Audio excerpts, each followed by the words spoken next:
We're standing in what is the large vestry or the choir vestry at Watton Methodist Church. This was a general meeting room used for not only choir practice but church business meetings, but also family celebration events. And it forms part of my own backstory as a Harvey brought up in Methodism in Watton. My grandmother, Elsie Crouch, came from Baldock in Hertfordshire and moved to Watton to be the assistant postmistress. My grandfather, Herbert John, was rather a shy man, but he took quite a shine to the new girl in the choir who sang alto, Elsie. And in due course they courted and married, and hence I stand here. The room was used for the celebration of my grandparents' 50th wedding anniversary, as it has been used for many other events, for teas after funerals and other more pleasant family events. This is also the room that my father knew quite well, because when he was a boy, father had to use this pump to pump the wind organ, which is in the chapel. That began in part his love of music, and he learnt not only to play the piano, but in due course the organ. And they say that Methodism was born in song, and as we pass on into the chapel, that really is part of my backstory, that not only were my grandparents musicians, but my father also.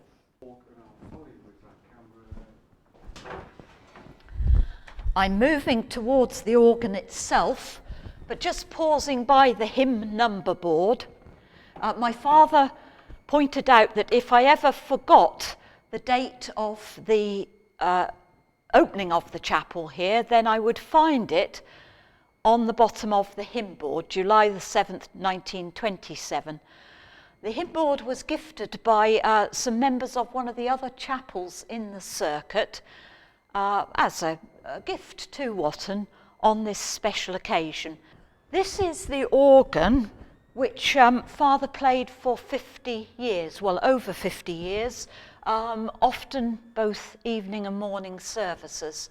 He was not only an organist, he was also primarily a pianist. After the war, when the service personnel were in at the RAF camp at Watton, the young men would come down and join in evening worship.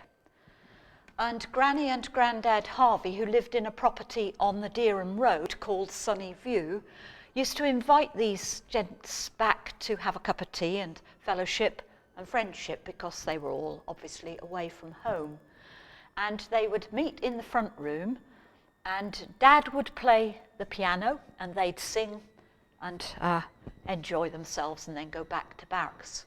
The family were in business in Watton, and up to the late 1980s, men would come into the shop and inquire whether any members of the Harvey family were still alive. And I would say that Dad was, and say he was in the back there printing away, and they particularly remembered him because he was the pianist who had played for them when they gathered together at Sunny View. Father's eldest brother married a lady called Ellen, who we knew as Auntie Nell. She was an organist of some considerable skill, and when Auntie Nell came to Watton, she would occupy the organist's chair, and there was quite a little bit of humour amongst the congregation when Auntie Nell was here, because she knew how to pull out all the stops and give all the pedals a good go. So I used to say, oh, Nell's here, the roof will be raised. The tradition of Methodism born in song and the musicianship of the Harvey family. I'm moving on just into the pulpit because I did want to make mention of some of the preachers who've occupied this pulpit who had significance in my own life. One of the first was the Reverend Albert Mortlock, who was in Watton at a time when I was a relatively young child. Albert had a little character called Trucko the Tractor, a little blue tractor that he used to craft his children's addresses around. He was also, I believe, the minister who had a little bookcase of the Bible books, and he would go through and select a book and tell us something about what that book was about, what stories it told. And so we sort of began to learn about these things. The next person who would be probably of most significance would be the Reverend James Heath Burgess and his wife May. This is in my own sort of story. Jim Heath Burgess was here when I was in my late teens and growing up, and he was very helpful in understanding how tricky it can be for young adults who question and have to bridge the gap between being simply going to church because their parents go to church and coming because they have a real faith. So Jim Heath Burgess was a significant person in that journey for me. I'd like to make mention just of two local preachers. Many occupied the pulpit, but two were particularly in my mind. The one was the Reverend Clifford Davidson of Carlton Road, and the other Mrs. Maisie Coleman. Clifford Davidson never preached on anything but John's Gospel, and I vividly remember him standing in this pulpit one evening and saying, "Truth matters." Just those two words, "truth matters," and that's remained with me. Maisie Coleman was a preacher who put enormous effort into crafting her services and particularly her sermons. And even as a young person occupying the pews of a Sunday morning, I found Maisie's sermons were something that I could relate to, and she was just a person who impressed one way and another. Finally, I'd just like to mention the Reverend John Snaith. John was minister at Attleborough for a year before he took up an appointment at Wesley House in Cambridge, a tutoring appointment. For many years, he would bring a carful of student preachers from Cambridge to take services around the circuit, which was very welcomed because, it was nice to have a change of preacher. But on the final occasion that John came to preach here, which was an evening, he was no longer tutoring students, so he came on his own on his motorbike, in his motorbike leathers, and he stood there in those leathers with his notes, preacher's note, and led worship.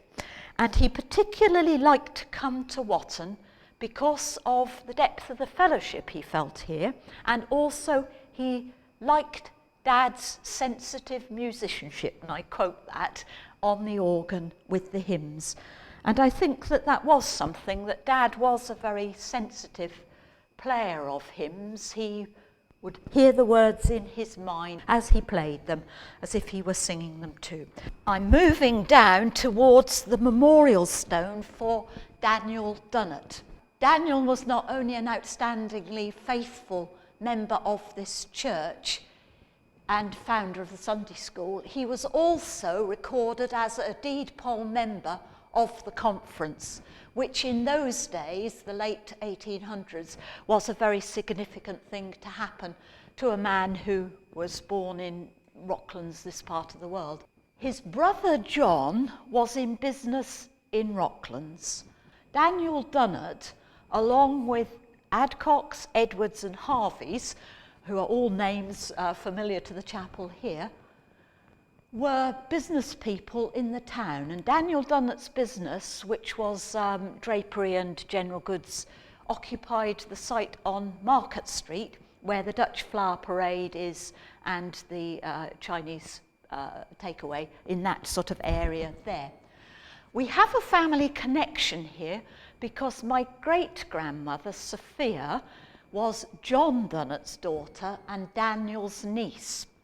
And my grandma told the story, which she had from Sophia, that Sophia used to walk over the fields from Rocklands to Watton of a Sunday evening to join in the worship, which would have been in the church next door, which was the only chapel at that time. And my great-grandfather, started life in Congregational church, but transferred to the Primitive Methodist Church here. And he also was in business and growing his business. And so the two families in due course came together with the marriage of Sophia and Edward Harvey. And so that's our connection with Daniel, who was Sophia's uncle. While I'm here, I wanted to just pay a tribute to the people who occupied these pews here. The first 2 or 3 pews, both here, there and over there, at various times were occupied by the choir.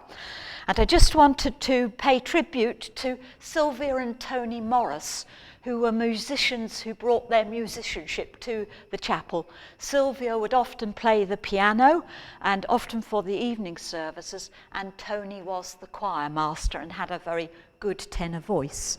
Also his mum, Wynne, whom used to be a regular member of the congregation here. The tradition in former days was for seats to be acquired by families who would occupy them, and they pay a rent for them. So it might be appropriate just to move back down here to one of these pews here. I just can't remember which one, but possibly this one, where my granny and granddad sat. So that was the Herbert Harvey pew. And over here, one or other of these, and I think it was that one, was the Sidney Harvey family pew. So mum, dad and myself and my sister sat in those pews. Coming down this side, there were various people from earlier, from not quite so far ago. Around about here, Doug and Jess Sass sat, and they were very supportive members who had moved into the area of Watton, just like over there, Betty and David Oliver. Again, people who'd moved into the town to retire and gave many years of sort of staunch service to keeping the church going. I'm moving just right to the back on purpose because right up underneath here sat Annie Brown.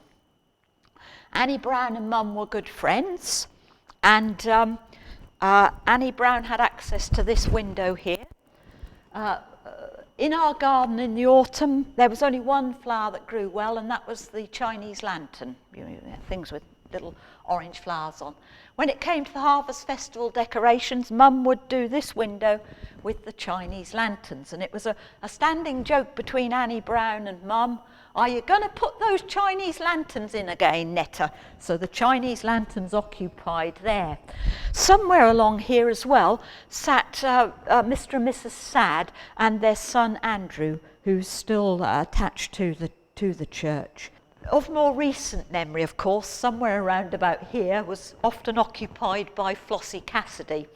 And Flossie was born in the area, and I can remember her pointing out the house where she was born and where her father lived, and her father was born as well. And it was one of a row of 4 farm workers' cottages, quite large ones, set in land which the workers farmed. How times have changed. It is now one large property surrounded by a couple of acres of land, prime location in Norfolk, the gentrification, but it just points up the fact that Methodism and the agricultural workers were very closely linked, particularly primitive Methodism, and the cause of the agricultural workers were very closely linked, and that was what Flossie's dad was, an agricultural worker.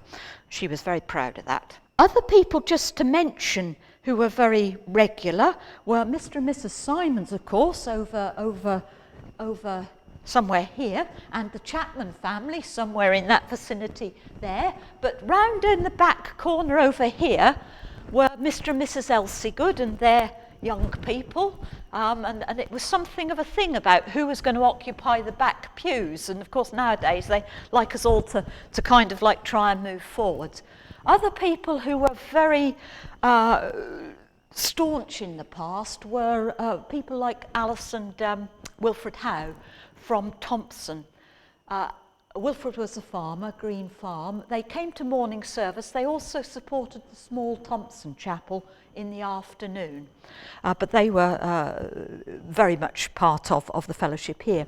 I missed out the Hazel family, I believe sat over there. Mr. Hazel was the postmaster, and his wife, and Noel, his daughter, and Malcolm, his son, and they were a very regular part of my childhood.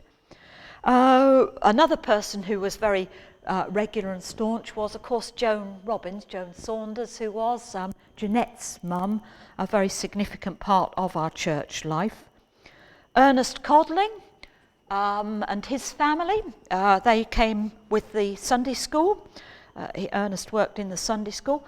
Mr. and Mrs. Hubert Adcock, and this was a branch of the Adcocks who had the business down the bottom of the town. They were very regulars too.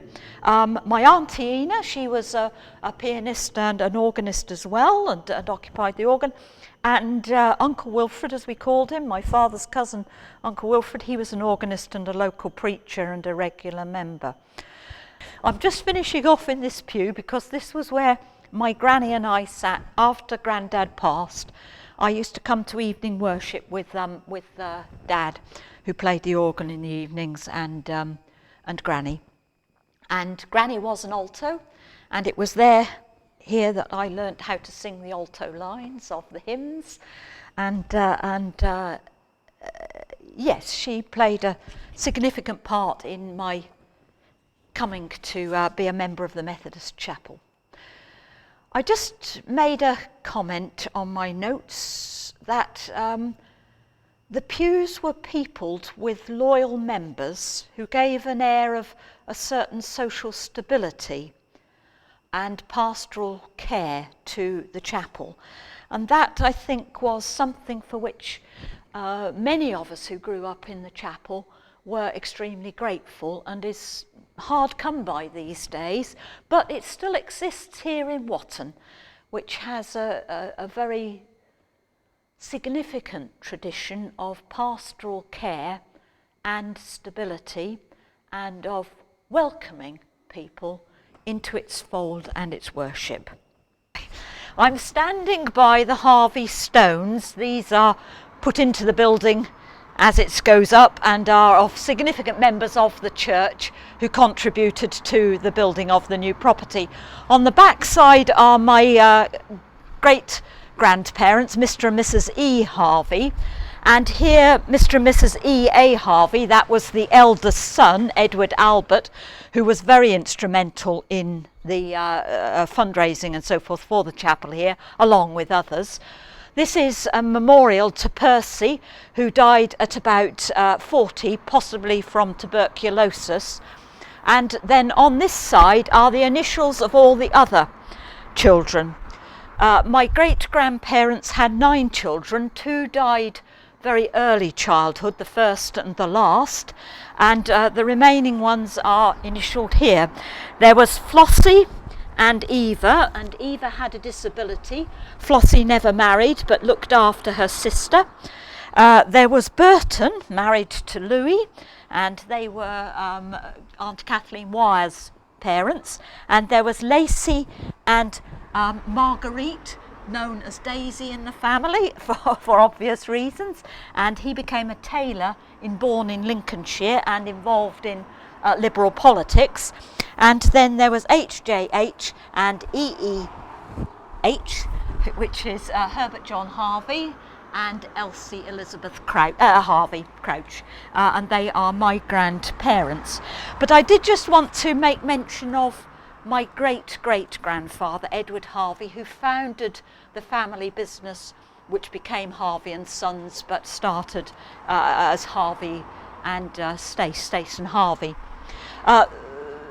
He grew the business from small beginnings, the printing works and the other bit, and he fell ill the beginning of 1927 and so was too unwell to attend the opening ceremony, and he passed away in August.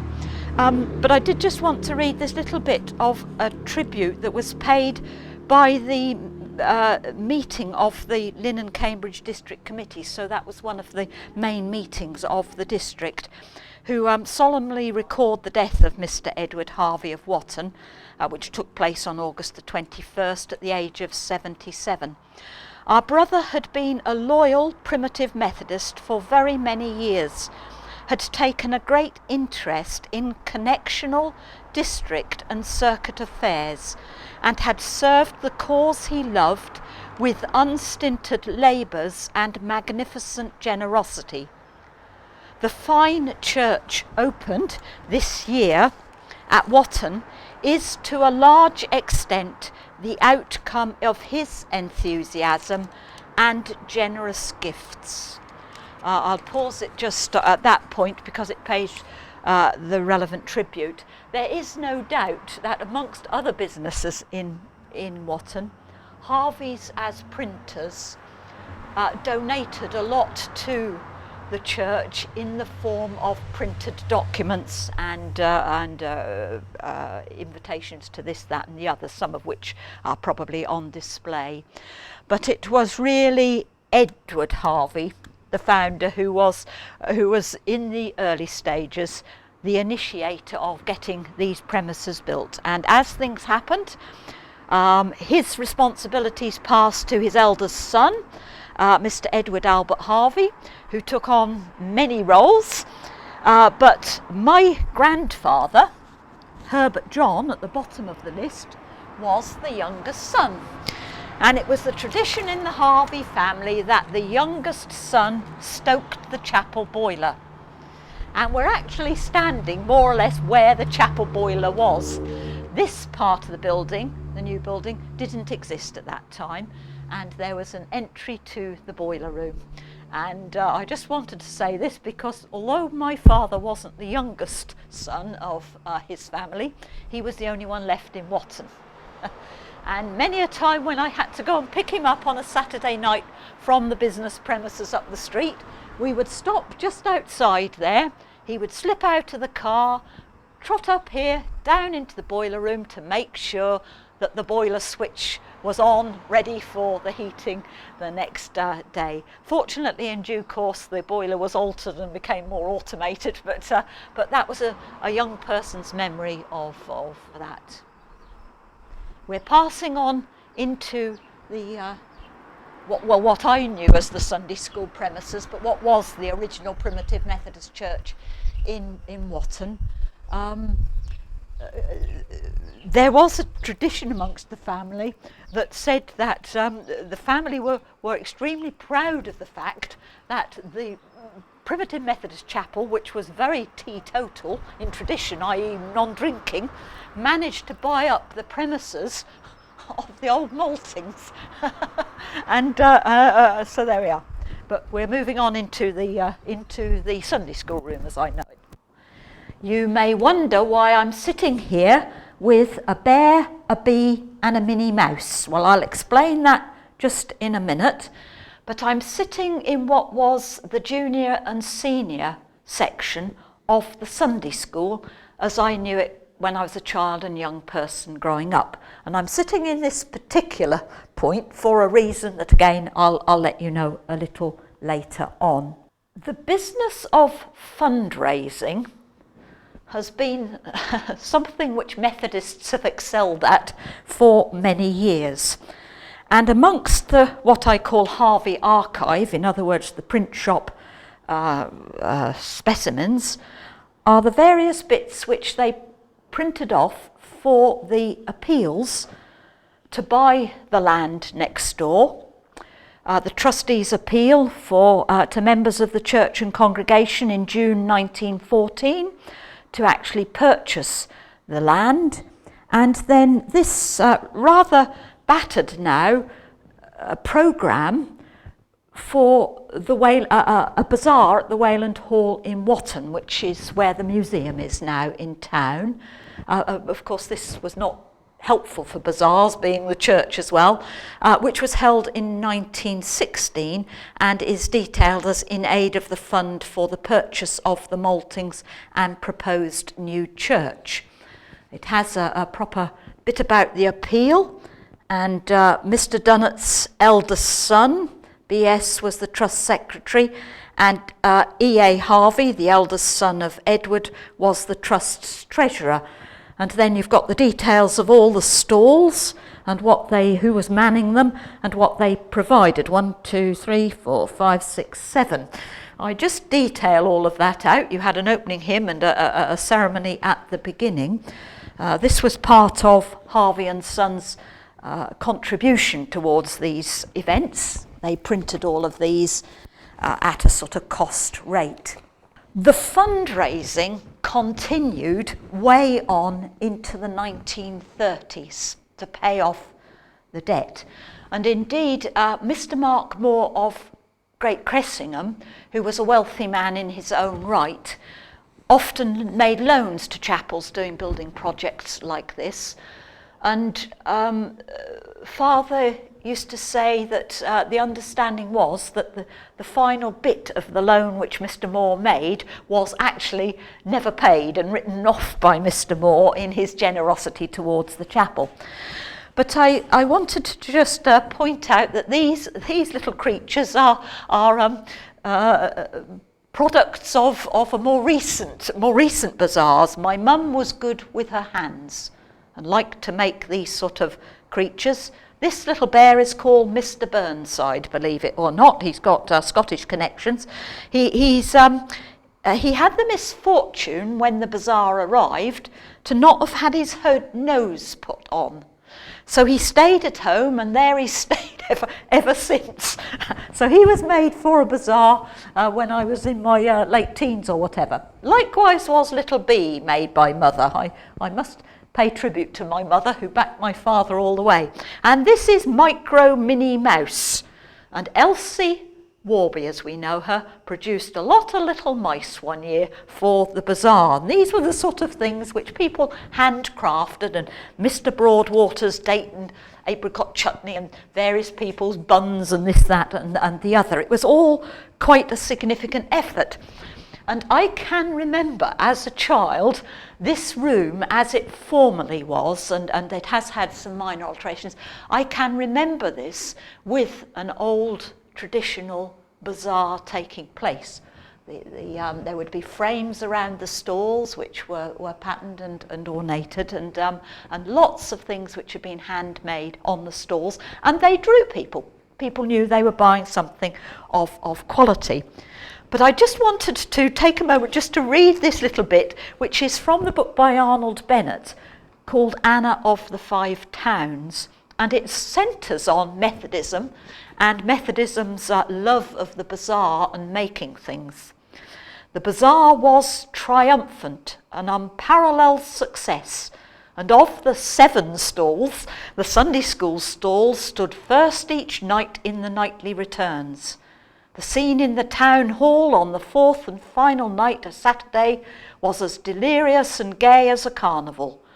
£420 had been raised up to tea time, and it was the impassioned desire of everyone to achieve £500. We're talking about an incident that was at the same time as this premises was operational in the late 1800s. I just wanted to focus in on that because I have a personal recollection through my father, really, so it's a second-hand one, of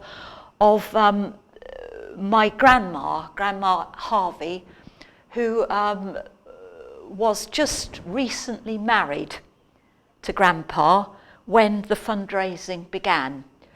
And when Grandad Harvey came home and told Grandma Harvey that they were going to raise funds to buy and build that chapel, she wept.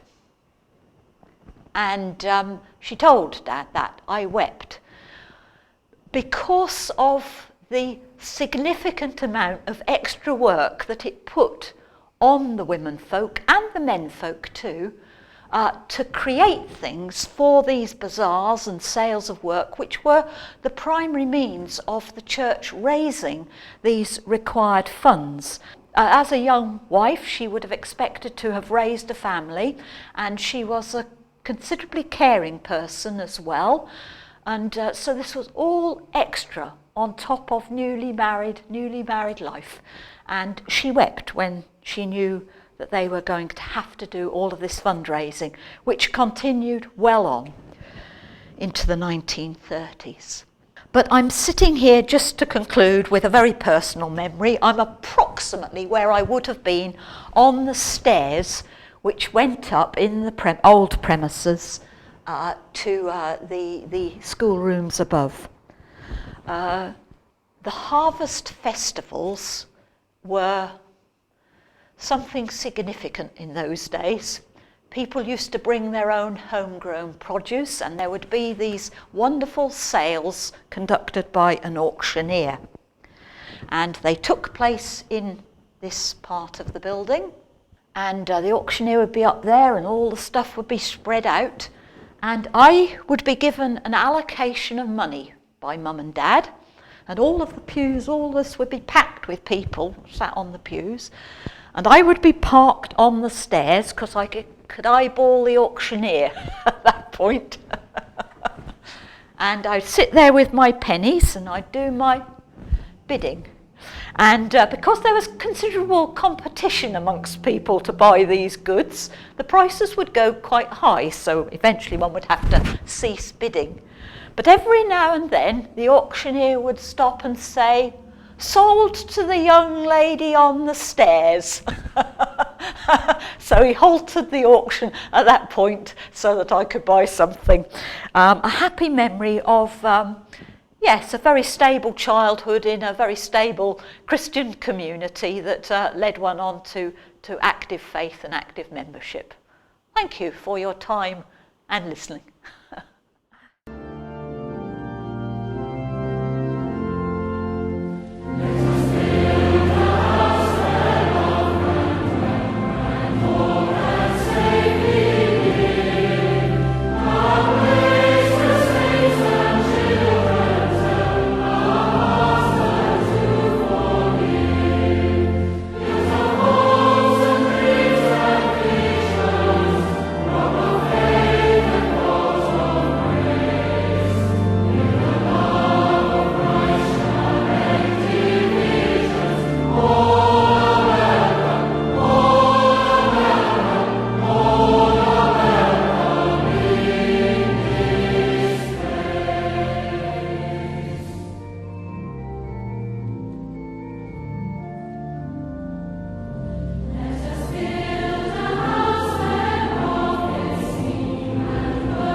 I'm Michael Adcock, and I had my 90th birthday in February, not long ago. And I've only recently realised that the Methodist Church built in 1927, was only 5 years old when I was born. I had no idea until recently, I think, until talking about the 95th anniversary coming on, I realised. I'm Jane Dye. I was Jane Adcock, and I am 84 years old. Bit younger than my brother Michael. Nearly 6 years younger. I went to Sunday school there, which is what this is all about, I think. As a little boy, I can't remember how old, I must have been 4, I suppose, perhaps. But we would be taken into the main service, possibly for the first hymn, or possibly up until the beginning or just before the sermon. And then we were all led into the central hall, as we used to call it, next door for our Sunday school, and we'd come back in again for the end of the service. I went to Sunday school when I was about 9 or 10, I think, and we'd have Sunday school in the afternoon in the central hall. And then we'd start with a service, and then we'd go into the classrooms with a teacher, and then come back again for dismissal. And then after a while used to go to the morning service in chapel, and we'd go through to Sunday school. That was a lot later. When I got older, I became a Sunday school teacher until I married in 1963. They did have this anniversaries, and they used to worry me because I used to have to say a part. I was worried I was going to forget the words. I seem to remember. And remember that I used to forget. Remember, anniversaries always worried me for some reason. But we did have Sunday school trips, a few to the coast in a coach. Hunstanton, I seem to think, usually. Yes. Yeah, mostly Hunstanton. And we went on the train once to Skegness. Skegness? Yes. Good heavens. That was, do you want the teachers? Wilfred Harvey and Mrs. Brown? Ernie Codling and Annie Brown and Rachel Sad. But I liked the anniversaries. We'd say a piece, and I felt that taught us to project our voice and speak, and that stood us in good stead through our lives, I felt. Well, later on you went in the Wayland Players and were in a lot of plays, so that was good for you. I never did. I was backstage, which I enjoyed, but I never wanted to act. And we had parties, Christmas parties. Yes, they were good. Games and food. Well, I was 7 when the war began, so I would have been going to the Sunday school during the war when I was in Watton. I was married there in 1955 to Dulcie Roberts, and she was a Sunday school teacher. And I've got a feeling our oldest son, Paul, may have been a Sunday school teacher. So we've got strong and long connections with the Methodist Church. Well, I feel my life, and more or less, because I'd go eventually in the morning, in the afternoon, and in the evening at one time, and we did have during the week a youth club in the vestry. We'd have quizzes and whatnot. Attendance. Yes, I used to get used to be given a book. Yes, with a name in. Oh, I wonder where they are now. Yeah. My grandmother had a lot to do with the Methodist Church, and of course they would have been there before the present church was built. So they must have gone to the central hall. Yeah, my grandmother in particular used to sing in the choir, and she also played the piano. And on Sunday evenings we used to go to her house, my cousin and I, and various others, and sing hymns round the piano. But I think our great-grandfather was a Methodist lay preacher, and he used to preach at Little Cressingham Church. I don't know how he got there, Pony and Trap or something, and he collapsed and died. Little Cressingham, shortly afterwards. I don't know any more details than that, but I've got it written down somewhere. George Adcock. I think it was George, not Samuel, our great-great-grandfather. Oh, and when I could drive, my father would get me to pick up Grandma Adcock and take her to chapel. I remember I had a van once, and she had a job getting out, poor old lady. But when we were in the youth club, I think it was, we would get a group together and go cycle around to the churches to take the services. We had a group of us and we learned off by heart quite a number of hymns, and we joined a Methodist huge group from all different places in Norwich at the St Andrew's Hall, and my favourite from there was Faith of Our Fathers. Well, the one I remember in particular was All Things Bright and Beautiful. We used to sing that, it seemed, every time. I don't know. That was a long while ago. Oh, there should be a photograph of us on the steps at the chapel. Brenda Pye, Dudley Howe. Oh, yeah. Here's the steps of the chapel, as they used to be as well. We always call it chapel. I don't know what people It's gone to church do now. now. Yeah. Well, the Sunday school ones.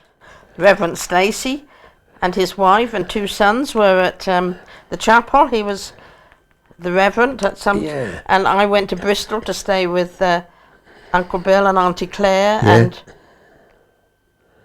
Paul. Roger came to Mother's, Yeah. and they took me to see. Auntie Claire took me to see Reverend Stacey. Well- He'd moved somewhere near Bristol.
My name is Jenny Lusher, and I think it's no secret that I'm 74 years of age, and I have lived in Watton since I was 5 years of age until I moved to Ashill, where I am now.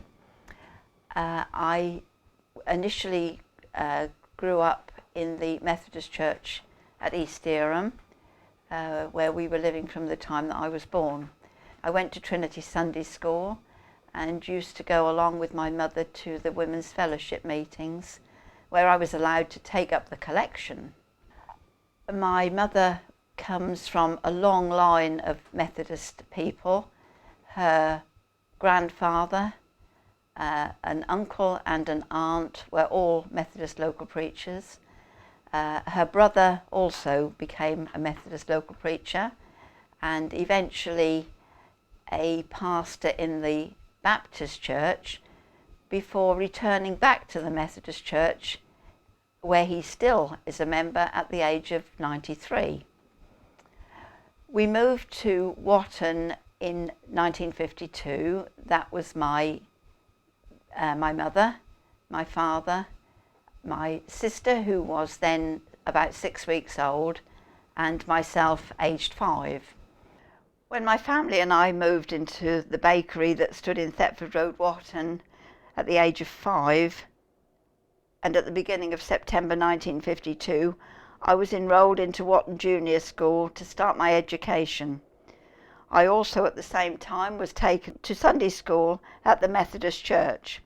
The sessions at that time were held in the Central Hall, now known as the Methodist Centre, on Sunday afternoons. The Central Hall had a main hall, which had been the church, a rear hall which had a dividing screen which was partially screened and which was left in place most of the time, thus providing 3 good-sized areas. I seem to recall that the children, aged 3 to 14, all met together in the main hall for an opening assembly before the beginners and primary moved to the rear of the hall.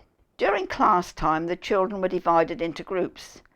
The youngest at the back of the room, the 5 to 6-year-olds in the middle part, and the 6 to 7-year-olds holding their session in the kitchen. The activities included drawing and colouring, and also playtime for the smaller children in a sand tray. The older children would then be dispatched to their classrooms. 2 groups in the areas that partitioned off at the back of the hall, probably 2 groups in the main hall, and the senior children in the 2 upstairs rooms, and also the vestry of the new church. At this time there were around 100 children regularly attending Sunday school. The primary department was at that time organised by Mrs. Annie Brown. I remember Annie as a kind woman who certainly held the respect of the children in her care. The sessions always seemed to start with the singing of the same song. Praise him, all the children praise him. He is love, he is love. The session would then have various choruses. Climb, climb up Sunshine Mountain, Only a Boy Called David, Jesus Wants Me for a Sunbeam, Down Came the Raindrops, and Jesus Bids Us Shine with a Pure Clear Light. After a time of storytelling, the children sang a little prayer together. Hands together, softly so, little eyes shut tight. Father, just before we go, hear our prayer tonight.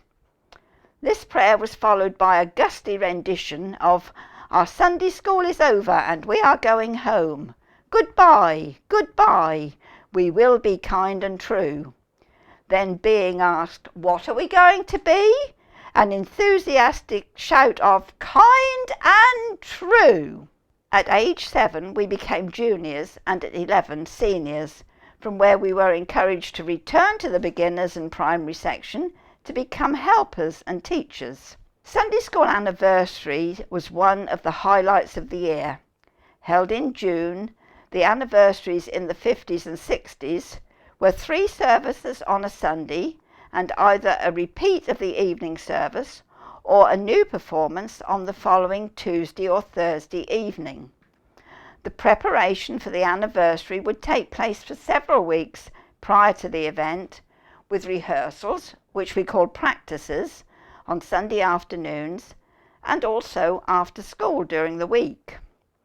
We always had new white socks to accompany our new anniversary dresses, the girls that was, and probably a new pair of summer sandals.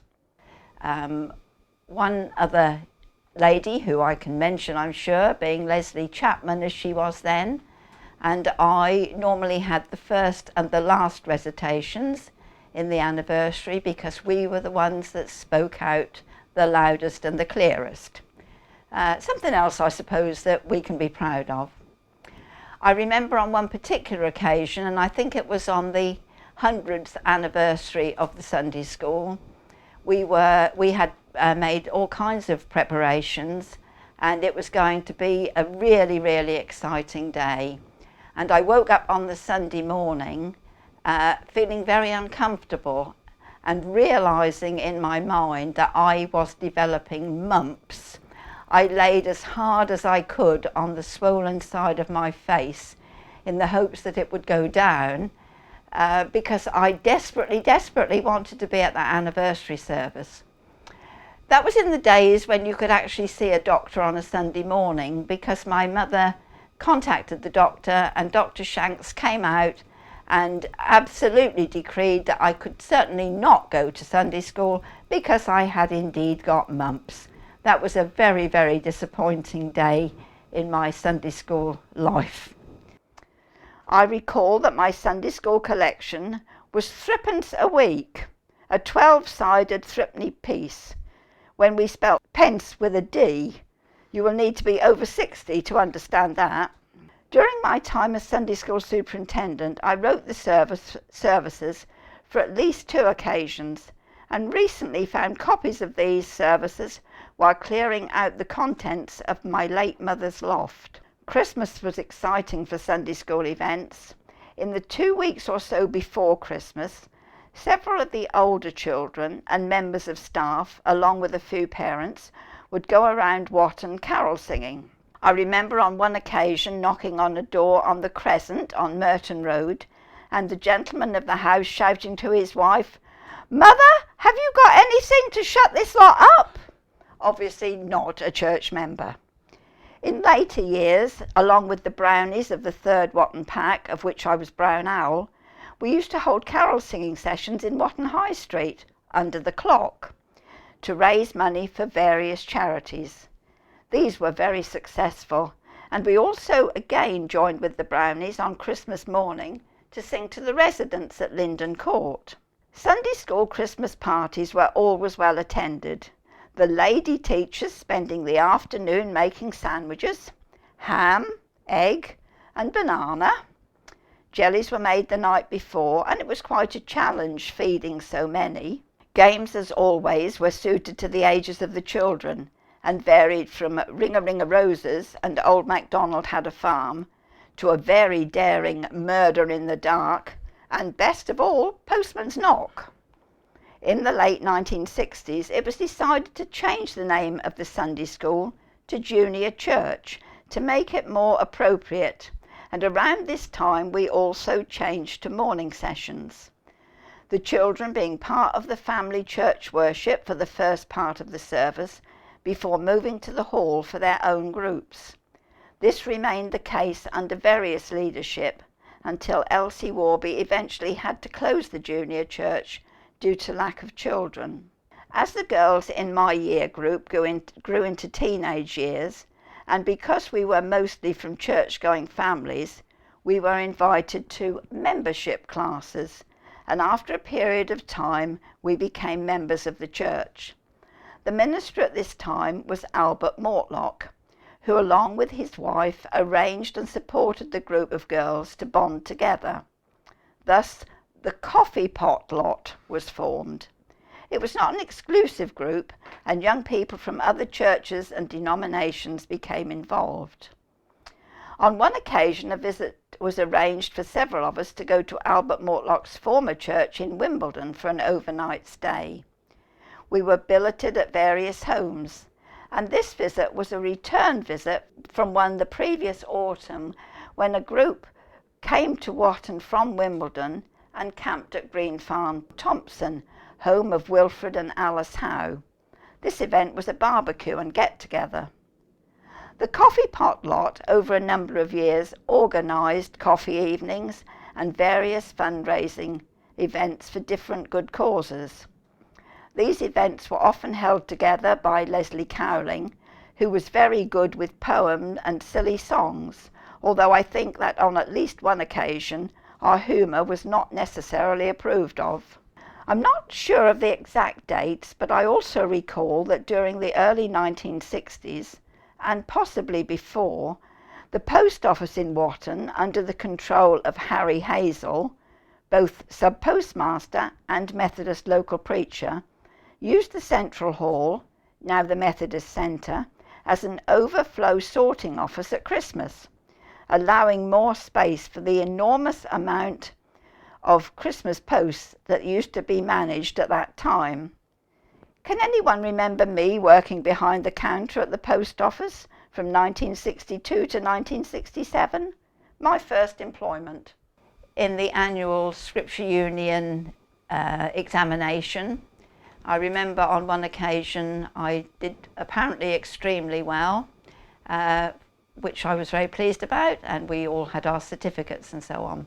As we grew up, obviously the hymns that we sang and the things that we remember changed somewhat. One of my very favourite hymns, I suppose, as a junior in the Sunday school, was Tell Me the Stories of Jesus, a hymn which I still like, but sadly that we don't seem to sing very much anymore. We had all kinds of events that were arranged throughout the year. We had Sunday school outing in the summer. We had Christmas parties, all very, very exciting events in the church calendar. Sometime into that time in the Sunday school, and I'm finding it very difficult to remember exactly the date, but I would think somewhere in the mid to late 1960s, I became Sunday school superintendent, which was a post that I held for quite a number of years. And during that time, we saw numbers sadly diminish somewhat as Sunday became a day when more activities were available outside of the church and children were not so inclined to come to Sunday school at that point. Sunday school outings were one of the highlights of the year. I do recall that being a very, very poor traveller, I think I only ever as a child went on one, and it was to Hunstanton. My mother had got my sister in a pushchair at the time, and sadly the wheel came off the pushchair, and we seemed to spend quite a lot of the day trying to find somebody that could repair a pushchair. And not to be outdone with wanting to have my excitement for the day, I was decidedly very travel sick on the way back. As a result of that, my mother never did bother to take us on a Sunday school outing again, and Sunday school outings were somewhat taboo until I became a teacher, by which time, fortunately, the travel sickness had subsided, and I was able to join in quite a lot of Sunday school outings. I think as time went on, we did less and less day trips to the coast, which had always been the kind of Sunday school outings which the children enjoyed, and we were much more inclined to take them somewhere where we could have a barbecue and maybe games and activities. I think the whole idea of the old seaside type Sunday school outings became a thing of the past. When we moved to Watton in 1952, it was something of a homecoming for my mother and father. My mum in 1938 or 39 was visiting Watton to stay with her aunt, and during the time that she was there decided, as was her way, to attend the Methodist Church on the Sunday evening. My dad at that time, who originated from Harlesden, was actually working in Watton and had gone to the church along with a friend of his in order to pump the organ. My father had really no Christian connections at that time, but he was, as I say, pumping the organ. And at the close of the service, he and the guy who was working with him behind the scenes found Mum and her friend, who were at the other side in the congregation in the church, and decided that it would be a good evening to take them for a walk. And the rest, as they say, is history. My mother and father began a courtship in 1938-39. They married in 1942, very much a wartime wedding. My father had 48 hours leave. They were married at Bresingham Methodist Church, which was the church in which my mother had been brought up, and they continued a long and happy married life, actually celebrating 64 years of marriage. Having been born in 1947, as was the case right through all of my state education, as well as in Sunday school, I became part of a very large group. We certainly were the baby bulge of 1947. And as it became apparent, when I got into Sunday school, we were yet again a very big class. And ironically, there were 4 of us in my class named Jennifer. That did cause some complications. It was Jennifer Harvey, Jennifer Howe, Jennifer Webb, and Jennifer Simons. But there were several others who were part of that group. As I've said before, Leslie Chapman, now Leslie Cowling, Anne-Marie Dennis, now Anne-Marie Gooding, Heather Wright. We were quite a good and big group. Having said that, there were never any boys in my Sunday school class. I think the boys seem to all have been somewhat older, and maybe by the time they got to the age, as I remember it with this group, about 11, they probably had drifted away from Sunday school. I have said how much the Methodist Church at Watton meant to my mum and also to my dad as time went on, because he became more and more involved and became part of a men's group that they had at the church at one time. In addition to that, my sister obviously was also involved in the Sunday school. My sister, who has been married twice, was married the first time at the Methodist Church. My husband and I were married at the Methodist Church at Watton. My daughters were both married in the Methodist Church at Watton, and sadly, when I said my farewells to my husband, his service was also conducted at the Methodist Church, and it is a church and a place that means a great deal to me, not just the building, but the whole fellowship of the church has been a tremendous support to me right throughout my years.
The car park that belongs to the church now was once belonged to the people who lived in where, in my time, was ended up as Studio Khyber, the Dvoraks.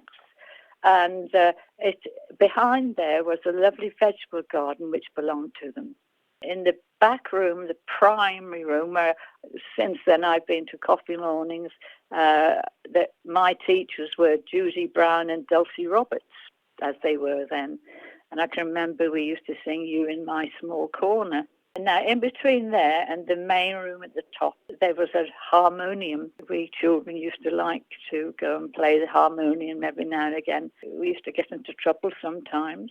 Now, we went in fear and trepidation to the next room, the main room facing the High Street, to Wilfred Harvey, where he made us sing lustily. And up the stairs, at the back of the hall, we went to Mrs. Sad. The older children went to Mrs. Sad, to one of two little rooms at the top of the stairs there. In the church itself, I used to sit with my mum on the right-hand side as you go in. Dad wasn't a Methodist, and he didn't come regularly to services. Mum went every Sunday night. Dad went on special occasions and always supported us. At the back of the church sat my godmother, Winifred Adcock, and Victor, her husband, who ran a grocery store further down the road from the church. In the back room was where we had a youth club. That was super. We used to go around to local villages as well as taking services in our church. There was Maureen Pye and Arthur Windridge. I think they got married, and Jane. And I always used to sing for them, and mostly it was Take My Life and Let It Be Consecrated, Lord, to Thee. The social things, Sunday school party, I remember used to love the jellies we had. And we used to have games. My favourite was stations, where you had to go, each corner of the room was a particular station. And we all had to rush to the station that was, I think, it was probably a dice or something thrown, and you had to get to that station, and the last person there was out, or something like that anyway. Anniversaries, they were lovely, and I think along with lots of other churches, that the excuse to have a new dress. It never bothered me. I wasn't particularly bothered about clothes, but Mum used to always get me a new dress for that. And that's where I started my singing career. We had scripture exams that made us think. As a teenager, we actually signed the pledge not to drink. I'm not so certain we always keep to that, but as a teenager, it seemed very important to us. We used to have a New Year Eve party, and then we went into midnight services, and then, going home first thing in the morning. We also went out to St Andrew's Hall, to a lovely festival, I remember. My mother was a founder member of the Bright Heart, and that was founded in 1936. She used to collect for, I think it was National Children's Home. That would be what. So she used to go around, in those days, to go around and knock on doors. And I think they had a little badge. And I think probably on a Wednesday market day, we might have stood in the market as well. I do remember, though, when we had Watton Carnival, the Bright Isle always did a trail of pennies. So people used to come along and put any spare pennies along the pavement, see how long the trail of pennies could be. Two main ministers that I remember lived just down the road. It was the Reverend Stacey and the Reverend Davis. They were very much part of the community. And another thing I remember, I don't think it was Reverend Stacey, but we had a visiting reverend. Someone used to come every year and do a reading from the pulpit, and we all look forward to that. He used to stand there and take part of many people.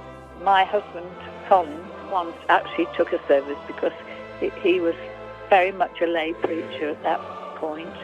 And I can remember I was so proud, and I thought he gave a very good service. And he talked about death, Well, my mother was beside herself. She thought it was absolutely awful. And both myself and Colin got into trouble for that one. I think he probably remembers that. We still go back, well, we did before lockdown, to put flowers in the church for Mum and Dad's wedding anniversary. They always did it. So I carried on after Mum died. And we come down every year. Going back to our wedding, right in the middle of it, there was a huge thunderstorm. I just remember this great storm coming across. Didn't know whether it was a blessing or a warning about our marriage. So take thy woman or something, and then whoosh! We actually feared that the electricity was going off.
Leslie, and I have been part of the church family here for as long as I can remember, and even further back than that.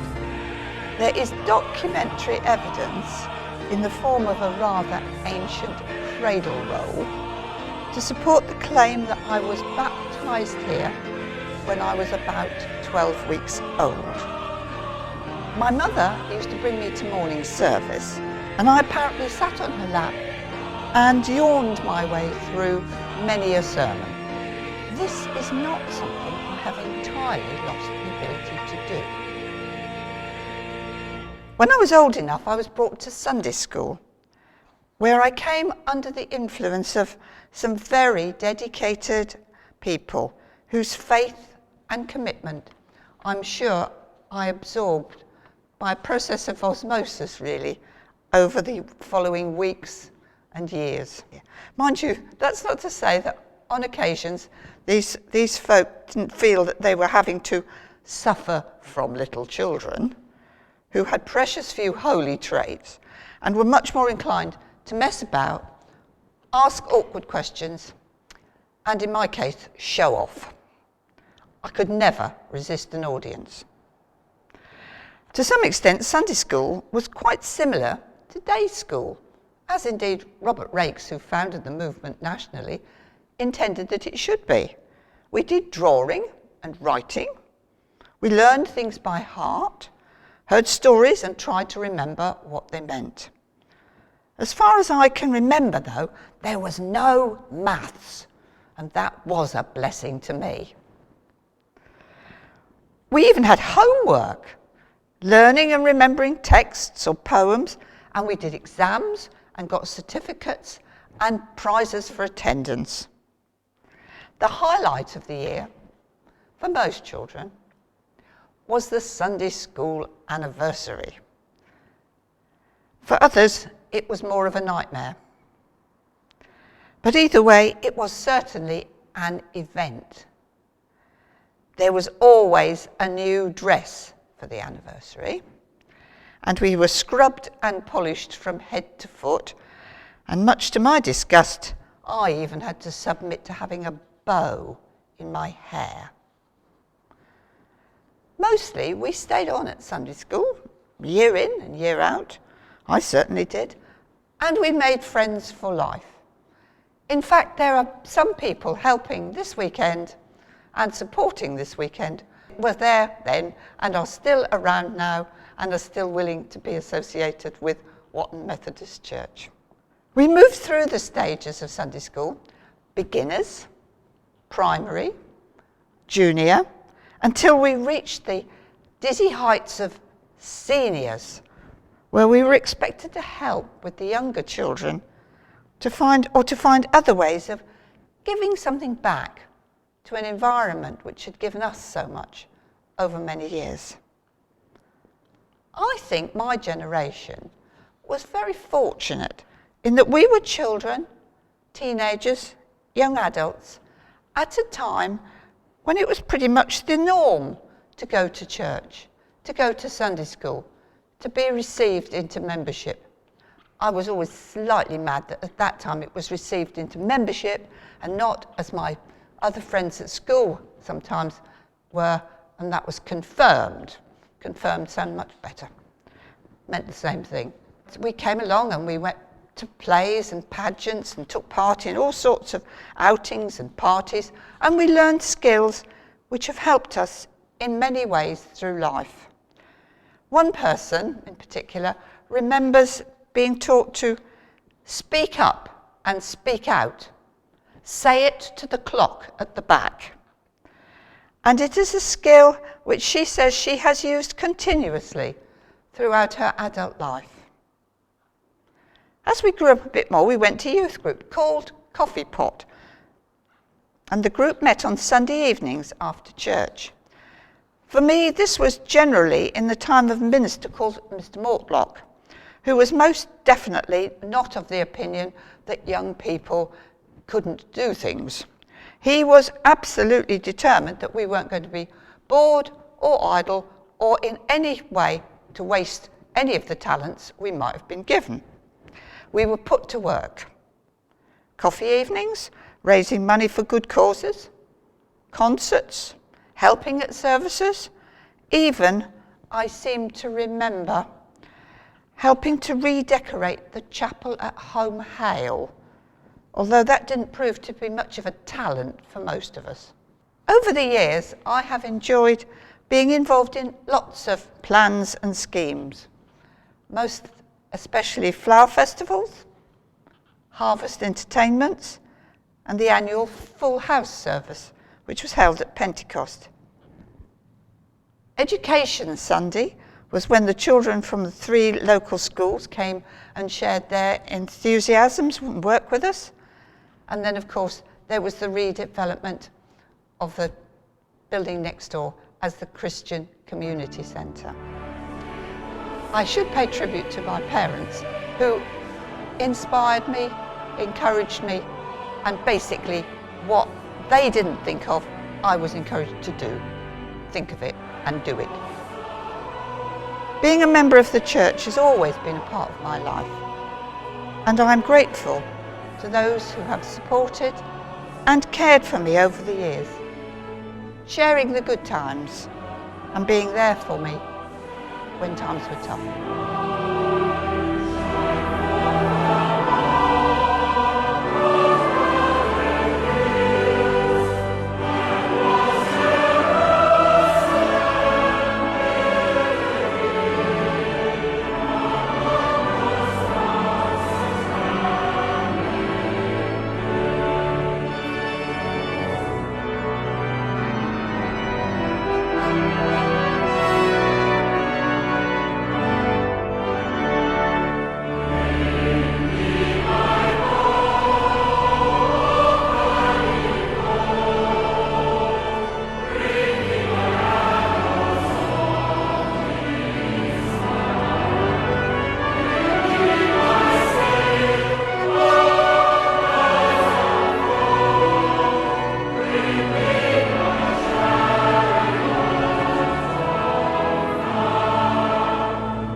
And I came to live in Watton in 1960 to live with my grandparents behind their shop opposite the Methodist Church.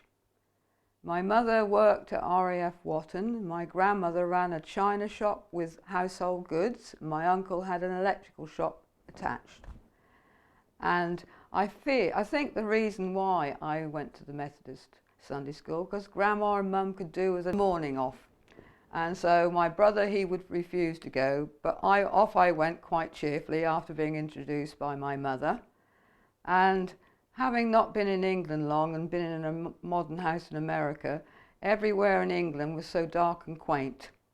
And walking into the central hall, I can remember vividly where the two partitions made a corridor between the two rooms. And I think they had glass in the top, which let a certain amount of light in, but it did seem rather dull until I was turned to the left and into the Sunday school room, and I think I was greeted by Mrs. Brown. Dear Mrs. Brown, I think she might even have played the piano as well. So when we sang, Mrs. Brown was in. I can't remember the Sunday school teachers, but I can tell you that I enjoyed going and never wanted not to go. One of the most memorable events that I had experienced as a Sunday school child was the Christmas party, and that was in the front room where there was two closed-in Sunday school rooms that could open out and make the room bigger. And of course we had the most wonderful tea all laid out in the hall, which had to be cleared away as quickly as possible as far as we thought, so the games would begin. And the games we played were all the fishes in the sea, and of course where you played that round and round where you sat on the seats. A myriad of games that will always be in your memory. And also one of the other great highlights of my Sunday school calendar would be the annual outing. From years and years and years, it would be to Old Hunstanton. And the thing that, looking back, you can really remember is that the Methodist ladies or whoever would pack us all the lunch up, and even the tea if we were going to be late. And I think we went on our own, but I can't remember if we did take our mothers or whatever, but we did go to Yarmouth one year. And I remember my grandmother and my mother did come. And we went off and they sat on the beach while I was paddling and doing everything. And they're always looking, saying, where is she? Where is she? And at the end of the day, as we packed up and we went, both of them had bright red faces, bright red legs, and very burnt feet. I remember, and I hope it's right, that once a year we had the Sunday school anniversary Sunday. And I do believe we all had to learn a recitation. And I know it used to take some painful weeks before this occurrence, to the point which I did begin to really dread it. But I did it. It was just a wonderful, warm and welcoming place. And the one person that's really stood out in my memory all the years has been Leslie Cowling. Because at the beginning she was at the Teachers Training College and she would come intermittently. And she says she can't remember this, but I thought I didn't know how long I went, and I was looking for a small Bible to take with me somewhere, and I found this Bible, and when I looked in the leaf, it was 1965, presented by the Watton Methodist Church, which I would have been about 12 or 13 then. So I must have still been in contact. And I also remember, Leslie says she can't remember it, that we put on a sort of a children's concert. And I was in a skit. But I remember that we were raised up, and I wondered if they pulled it away and erected a stage between the two rooms. Are you with me? Yeah. They left the back one on and they took the other one away.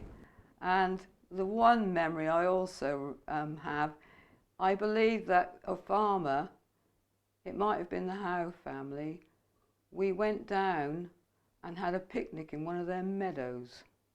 So, you know, being in the town, going down onto a farm particularly, and then in the meadow having a picnic, a simple thing like that has stuck in my mind.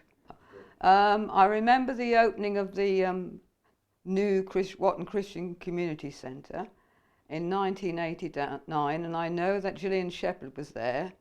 I wasn't able to be at the actual opening, so Leslie took my press cuttings about the work that and the fundraising we'd done for the Christian Community Centre and put these all on a board so that she had something good to show Gillian Shepherd when she came.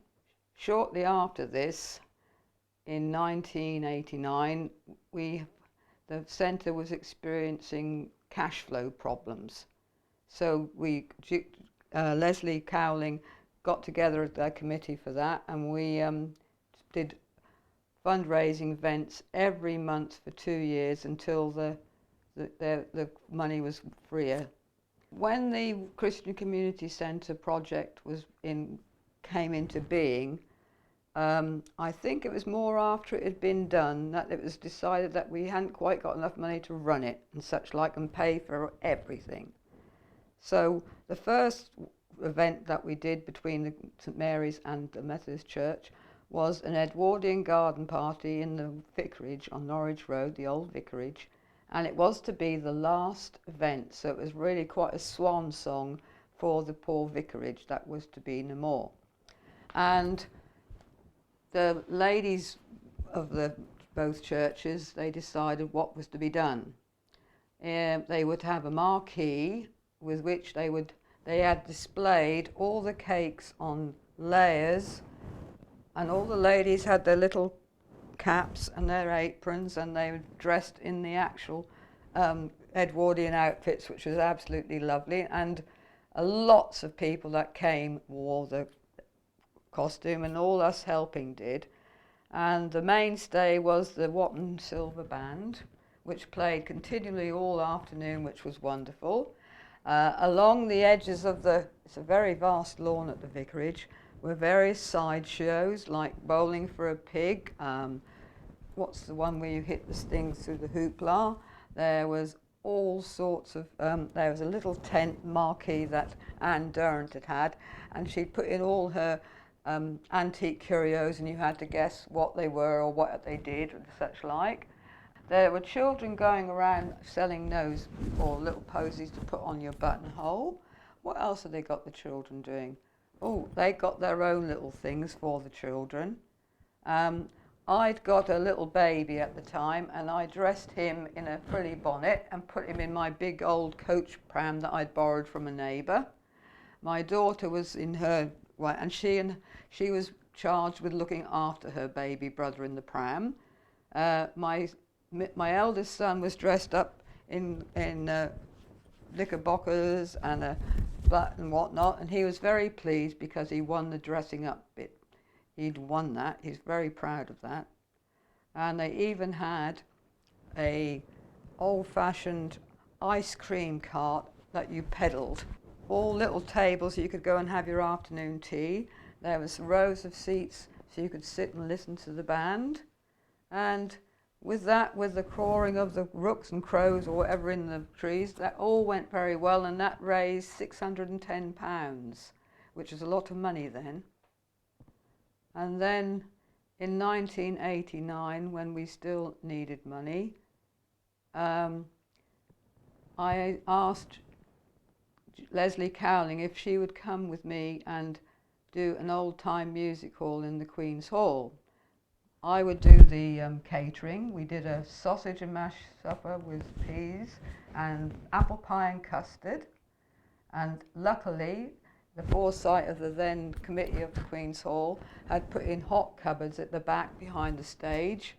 So people were cooking sausages in their ovens, and I had instant mash and such like.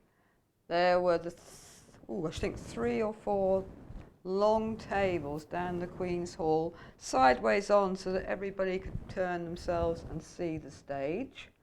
I decorated the foyer. I put up this pair of red velvet curtains that looked like a theatre curtains, and because I have nothing better else to do, I painted old-time music hall posters and put them in the foyer. And of course we all dressed up in whatever garb. I put my Mrs. the cook's outfit on. I went in, and Leslie, bless her heart, got the short end of the stick, Leslie Cowling, because she had to find all the acts. And there was, several people from church, the Methodist Church, that played instruments and sang beautifully. Then she'd got semi-professional people she knew. She'd got P.C. Walmsley to do a skit. But we were supposed to have a magician, so Leslie had to stand in at the last minute when he couldn't come. But I think musical instruments played, and it all went very well, I think. I would like to think, anyway. And that raised £635.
I'm Elsie Warby. I've been involved in this church for some time, since about 1977. And one of the things that I was involved in was the Boys Brigade Company. Now, this was formed in the late 1970s by the minister at the time, the Reverend Tren Wills, and it ran until somewhere in the 1990s. There were many boys came through at that time, and they enjoyed their time in the Boys Brigade. They were always kept busy working for badges, and one even achieved the President's Badge, which is the second highest achievement you can get in the Boys Brigade, next to the Queen's Badge. But all boys did a great range of activities, games every week, drill, visits to various places. We visited the Boys Brigade headquarters at Feldon Lodge, and we took part in competitions each year with all the other companies in the Norfolk Battalion. And one of the highlights, I suppose, of the time of the Boys Brigade here in Watton was that we took part in the centenary celebrations of the Boys Brigade. It was formed in 1883, and so in 1983 we took part in many different events. We lit beacons. We lit a beacon at the youth centre at midnight, I believe, on that occasion, and had a barbecue, which wasn't an awful success, but we celebrated it. But we also participated in the Norfolk Battalion show at the Great Yarmouth Hippodrome, and every company took part in that, and it was many months in the preparation, and the grand finale was of all the boys taking part in lighting up the Boys Brigade emblem, the anchor and the cross in the middle.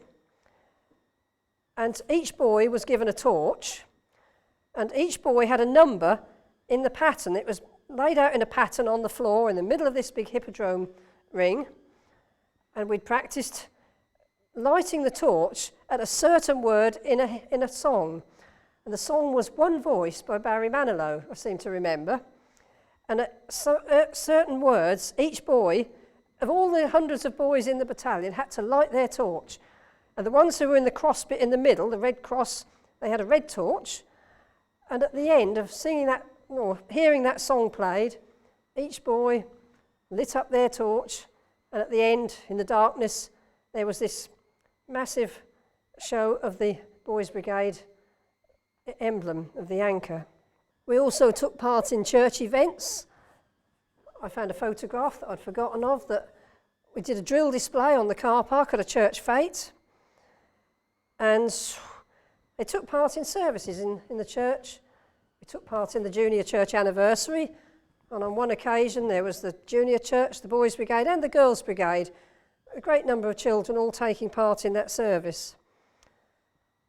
And the older boys at one time formed a band with bugles and drums, and there is a photo of that displayed in the church. There have been several captains over the years.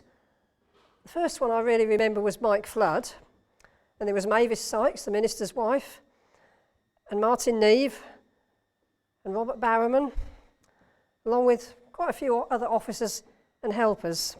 I only came along to help out with some craft work when my son was quite young, when he joined at the age of about 7, and I stayed for the next 13 years as an officer. The junior church at Watton Methodist Church has been going quite some time, and I only became involved in around 1977 when I arrived in Watton with a young son who came to the Sunday school, or junior church as it's always been called here. And at that time there were about between 60 and 80 members, and classes in all age groups, primary, junior and seniors. And having got involved in the junior church, I only left in around 2006, nearly 30 years later, when attendance had been steadily declining, following the national trend really. But our highlight, I suppose, was in 2004, and we celebrated the 150th anniversary of the junior church, which obviously began long before the present building opened. And this again is shown in photos that are on display in the church.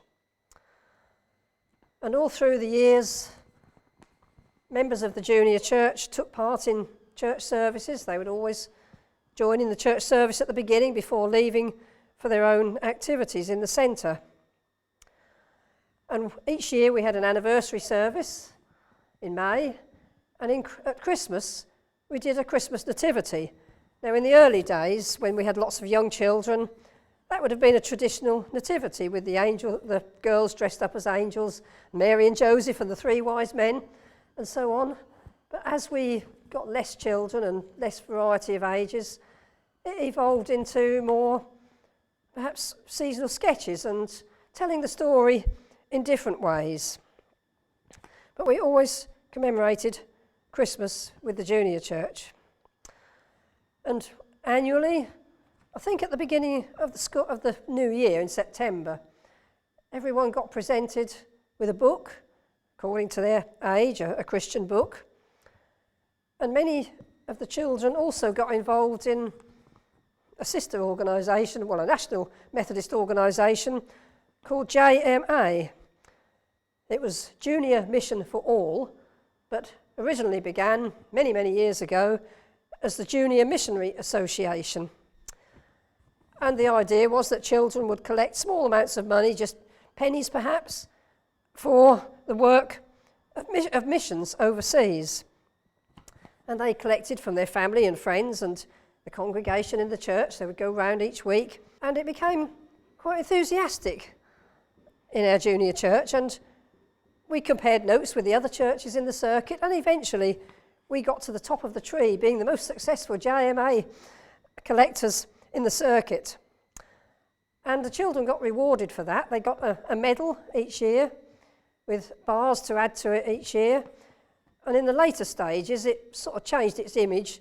Rather than the old metal, military-looking style medals, it became more modern with rainbow bars.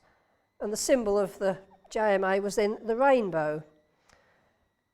And they got a certificate as well in recognition of how much they had collected.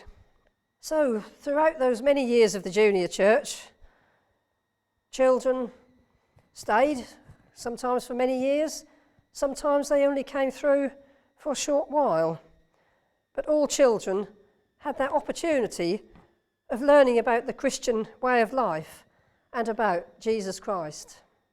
We're in the centre, as we call it now, which was originally the church building, until we built the new church next door 95 years ago, as we're now celebrating.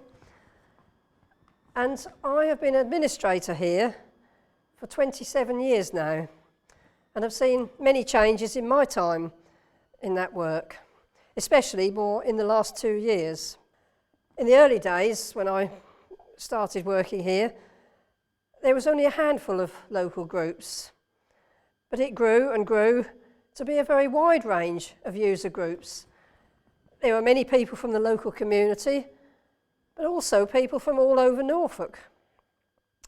We had preschool activities, we had Sure Start, and many local interest groups for adults.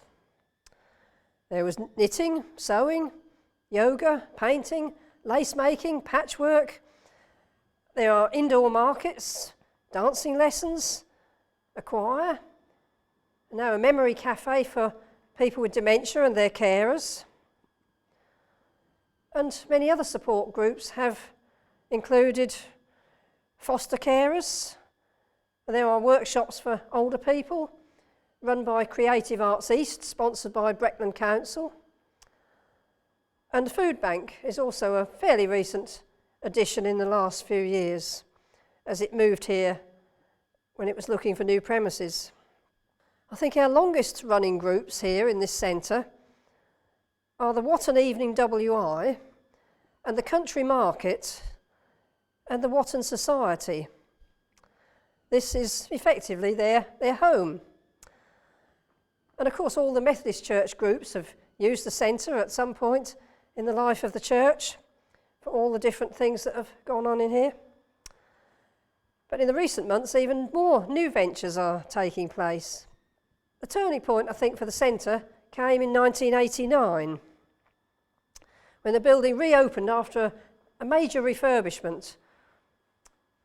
It was reopened as the Watton Christian Community Centre, but now, in the last 2 years, it has changed again to the Methodist Centre, reflecting a change of management, back to the church alone after a long partnership with St Mary's Church. But of course, 2 years ago, COVID-19 drastically altered things in the centre. We're already trying to get back up to getting used to the new way of managing it with the church, but then we had to close down completely, apart from the food bank, which was an essential service that we kept going. And things are still not yet back in full swing. Some groups have just stopped running, they've decided they're doing different things and they haven't come back. Others have tried to restart but found that they just don't have enough members to sustain their work. But fortunately, many people have been pleased to be back, especially the Memory Cafe and the Country Market, and their members are very pleased to be using this building, which is one of the better buildings in the centre in the point of view of accessibility and being central. We continue to try to make a safe, clean space for people to meet, and our new church events are open to all. We hope to see more people using this building with the enthusiastic leadership of our ministers, Reverend Jackie and Deacon Jen.